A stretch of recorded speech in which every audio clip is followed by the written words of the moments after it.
I love San Francisco. I mean, with its gorgeous vistas and world-famous landmarks, it's really easy to see why. But with this beauty comes a bounty of freakiness and just shit you could never dream up in a million years. And I see it every day. So getting out is essential.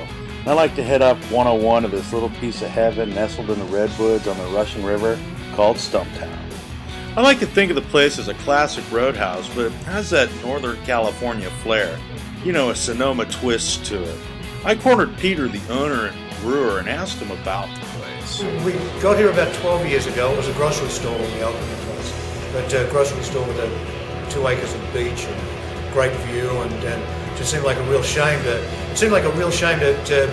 waste this spot on this tiny little picnic table in the back of this tiny little convenience store where they let you pop open your can of Coors, but I don't know, it seemed like it was the nicest place to have a beer in Sonoma County. So fortunately the owner at the time wanted to get rid of it. It had flooded 3 times in 2 years, I think, so he was motivated to leave. And I'd just come up from the city, so I didn't know any better. Well, we brew a couple of pale ales, but because we're mostly a summertime, on the deck, outside daytime kind of place, we're all about drinking lots of beer. So all of the beers pretty much sit in that under 6% range.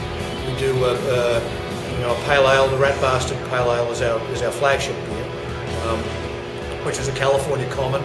We use a lager strain of yeast, and then we brew it as though it's an ale. So it's a top fermenting lager, and as a result, you end up with a nice kind of dry beer. It has the malt profile and the hop profile of a pale ale, and certainly a California pale ale, which is a little hoppier than your average pale ale, but also with the dryness and the lower flavor profile and the subtle flavor profile that the lager yeast brings to the table. So it just makes for a nice, cleaner, easier to drink ale.